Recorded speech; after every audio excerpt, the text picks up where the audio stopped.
Selamat berjumpa kembali dalam video pembelajaran berikut ini yang disajikan dari program studi akuntansi Fakultas Ekonomi Universitas Negeri Jakarta.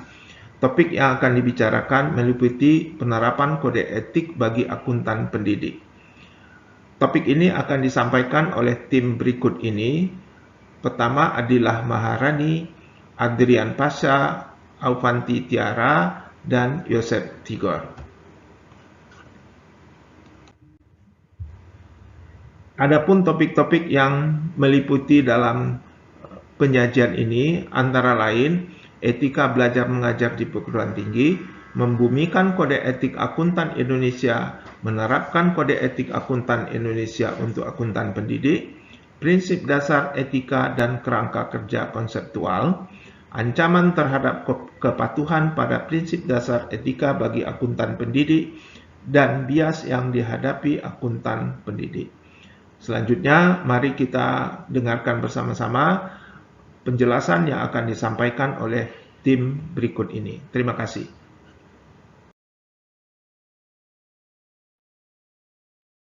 Etika belajar mengajar di perguruan tinggi. Menurut Nofri Suhardianto, PhD, tujuan pendidikan etika adalah meningkatkan kesadaran etis terhadap mahasiswa. Kesadaran etis dapat diperoleh oleh mahasiswa melalui jalur logika dan spiritualitas. Kesadaran etis menjadi tanggung jawab mahasiswa pada seluruh mata kuliah.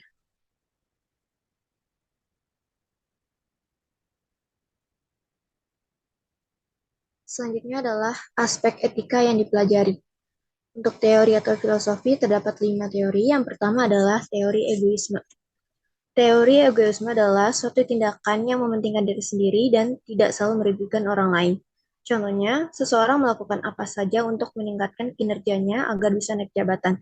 Yang kedua ada teori utilitarianisme, yaitu suatu perbuatan yang memiliki arti baik bagi seluruh masyarakat. Contohnya, pemerintah menerapkan kebijakan BBM satu harga di seluruh Indonesia.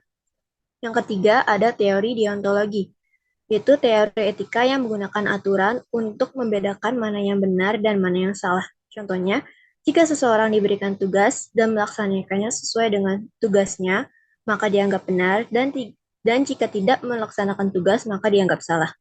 Yang keempat, ada virtue ethics atau etika moralitas.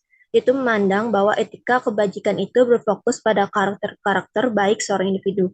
Yang kelima, ada teori spiritualisme, yaitu kepercayaan pada sesuatu yang berada di luar diri. Contohnya tradisi dan agama. Yang kedua ada kode etik. Ada etika akuntan Indonesia atau IFAC, ada corporate code of ethics, dan kode etik lainnya. Lalu yang ketiga ada etika personal. Yang pertama ada leadership, yaitu kemampuan seseorang untuk memimpin. Lalu ada communication, yaitu kemampuan seseorang untuk berkomunikasi dengan baik dan tepat. Ada spiritualitas, dan ada other self-development skill atau kemampuan seseorang untuk mengembangkan diri. Lalu selanjutnya adalah metode pembelajaran. Untuk presentasi teori hanya mencakup kemampuan kognitif saja. Untuk diskusi kasus atau praktik mencakup kemampuan kognitif, kerjasama, dan komunikasi. Untuk penelitian dan presentasi mencakup kemampuan kognitif, kerjasama, komunikasi, dan penelitian. Selanjutnya adalah evaluasi pembelajaran. Ada dua, yang pertama ada presentasi dan diskusi, yang kedua adalah ujian tulis. Jika penelitian diterima, maka lanjut ke partisipasi dalam pelatihan penelitian, dan jika ditolak, yaitu ke indikasi free rider.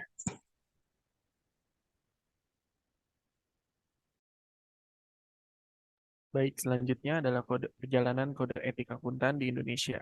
Nah, kita tuh memiliki kode etik udah lama, yaitu sejak berdirinya IAI pada tahun 1998. Namun kita tuh baru aktif mengembangkannya pada akhir 2016. Nah, sebagai anggota dari IFAC, kita selalu melakukan update kode etik akuntan menyesuaikan dengan IFAC itu sendiri. Hingga kabarnya di 2023 nanti, kita juga akan melakukan pembaharuan kode etik lagi.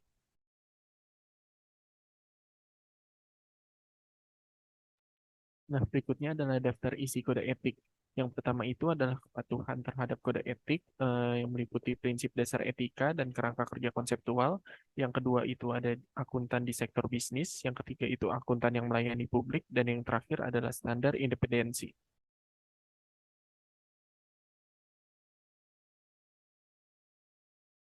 Selanjutnya adalah klasifikasi akuntan berdasarkan kode etik itu sendiri. Seperti yang tadi dijelaskan dalam daftar isi kode etik, akuntan itu ada di sektor bisnis dan juga sektor publik. Nah, akuntan sektor bisnis ini, pada sektor ini akuntan tuh bertujuan untuk memaksimalkan laba serta meningkatkan kesejahteraan stakeholders. Sedangkan akuntan di sektor publik, akuntan itu berfungsi untuk memberikan pelayanan terbaik sekaligus meningkatkan kesejahteraan dari masyarakat.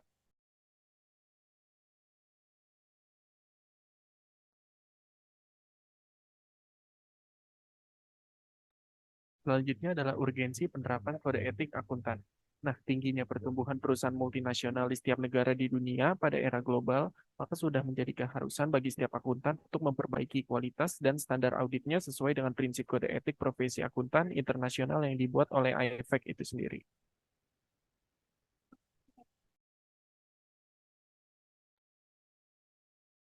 Nah, selanjutnya yaitu peningkatan kepercayaan publik terhadap profesi akuntan. Yang pertama itu kepatuhan terhadap prinsip etika dan standar profesi, kemudian ada penggunaan kecakapan memahami bisnis, selanjutnya ada penerapan pertimbangan profesional, dan yang terakhir adalah penggunaan keahlian teknis. Nah, kepercayaan publik terhadap profesi akuntan ini dijelaskan dalam Kode Etik Seksi 100.2.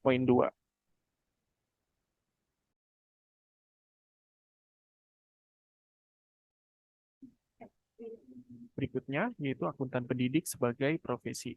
Nah, ini perlu diingat bahwa akuntan pendidik itu bukan hanya guru ataupun dosen, melainkan seorang akuntan profesional yang bersedia menerima tanggung jawab untuk terjun langsung ke dalam dunia pendidikan, baik itu melalui seminar ataupun workshop-workshop dan bertindak dalam menghasilkan calon-calon akuntan profesional.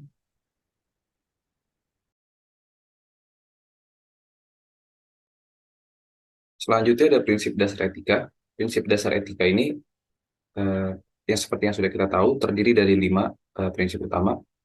Yang pertama ada integritas, kemudian ada objektivitas, kemudian ada kompetensi dan kehati-hatian profesional, kerahasiaan, dan yang terakhir ada perilaku profesional. Oke, untuk tahu lebih dalam, yang pertama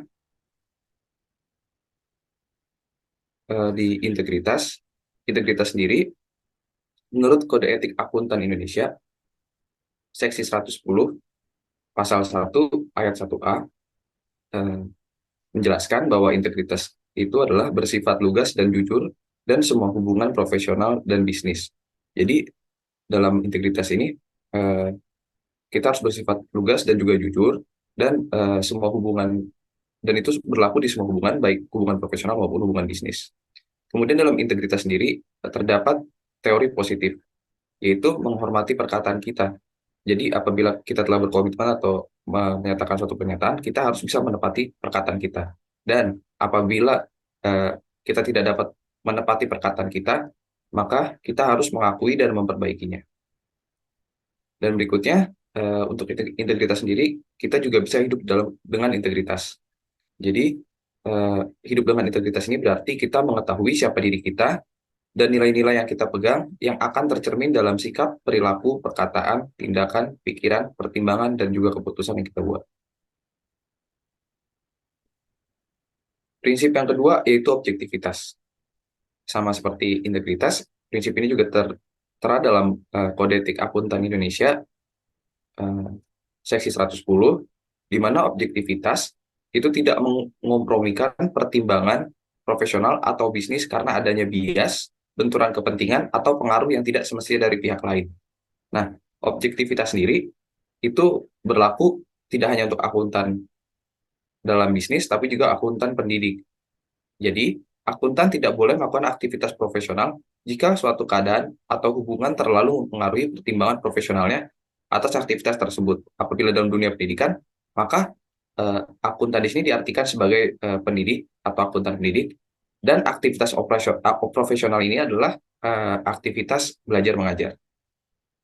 Jadi tidak boleh ada perlakuan khusus atau membeda-bedakan. Yang ketiga, ada prinsip kompetensi dan kehati-hatian profesional. Menurut Kode Etik Akuntan Indonesia, kompetensi dan kehati-hatian profesional adalah mencapai dan mempertahankan pengetahuan dan keahlian profesional pada level yang disyaratkan untuk memastikan bahwa klien atau organisasi tempatnya bekerja memperoleh jasa profesional yang kompeten.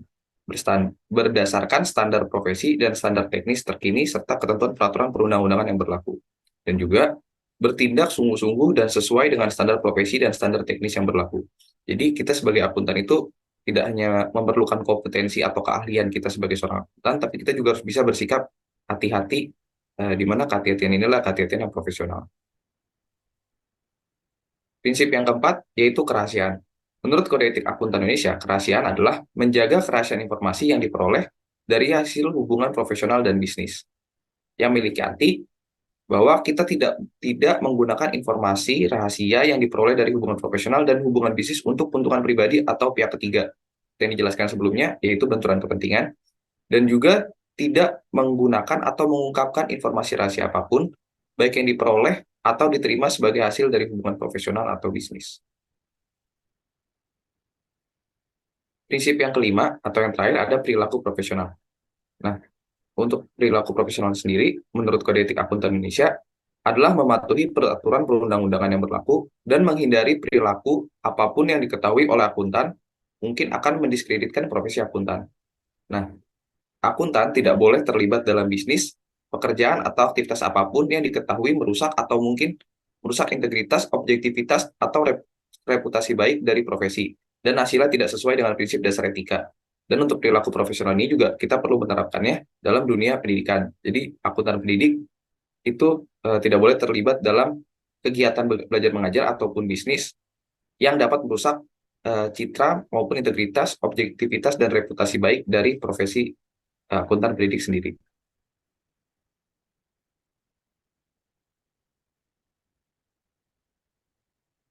Selanjutnya ada kerangka kerja konseptual, di mana kerangka kerja konseptual ini diatur pada Kode Etik Akuntan Indonesia seksi 120, dan kerangka kerja konseptual ini dibagi menjadi 3 tahapan.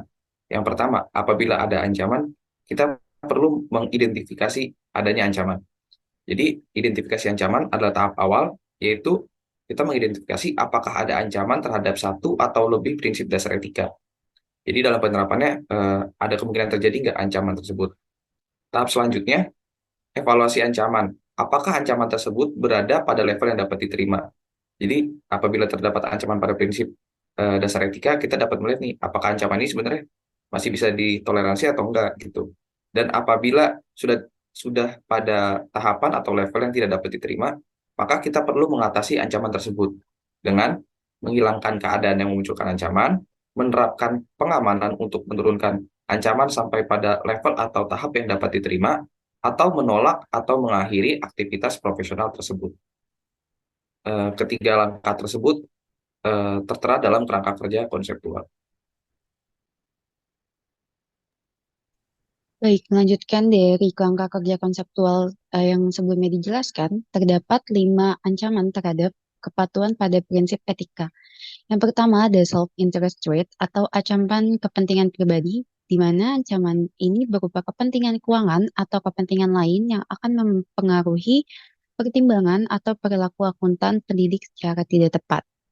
Yang kedua ada self-repute threat atau ancaman telaah pribadi, di mana ancaman ini ada ketika akuntan tidak dapat secara tepat melakukan evaluasi atas pertimbangan yang telah dibuat sebelumnya, atau aktivitas yang dilakukan oleh akuntan lain atau asisten yang akan digunakan oleh akuntan ketika membuat suatu pertimbangan sebagai bagian dari pelaksanaan aktivitas yang sedang diberikan atau dalam proses pendidikan.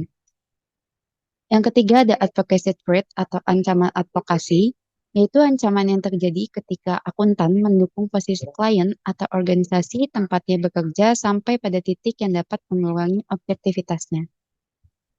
Lalu yang keempat ada familiarity threat atau ancaman kedekatan. Ancaman yang terjadi karena hubungan yang lama atau hubungan yang dekat dengan klien atau organisasi tempatnya bekerja. Akuntan pendidik terlalu bersimpati pada kepentingan klien atau organisasi tempatnya bekerja atau terlalu mudah menerima hasil pekerjaan mereka. Yang kelima ada intimidation threat atau ancaman intimidasi, yaitu ancaman yang terjadi ketika akuntan dihalangi untuk bertindak secara objektif karena tekanan yang nyata atau dirasakan, termasuk upaya mempengaruhi akuntan secara tidak semestinya.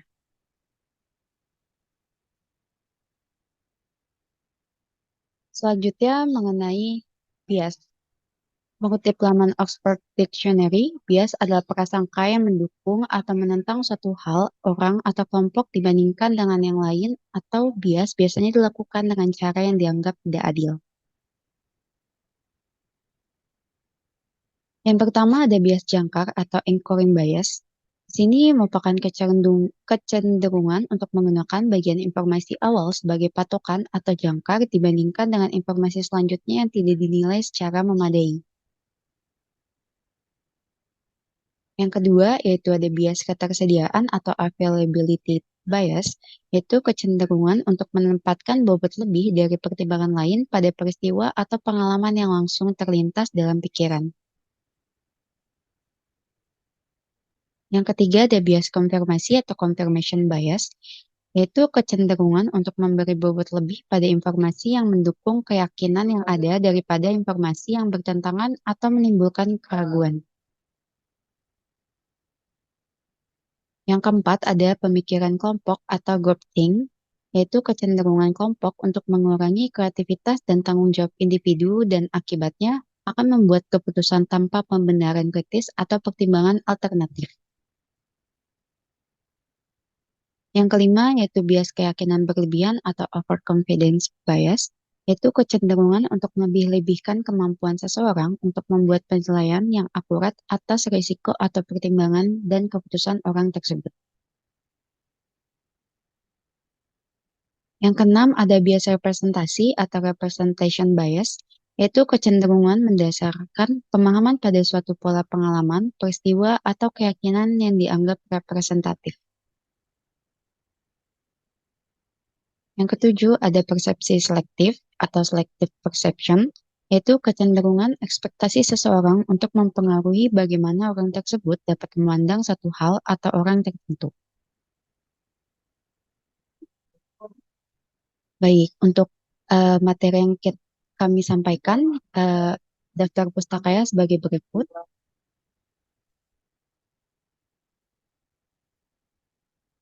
Baik, itu dia video edukasi dari kami. Semoga bermanfaat. Kurang lebihnya mohon maaf. Wassalamualaikum warahmatullahi wabarakatuh.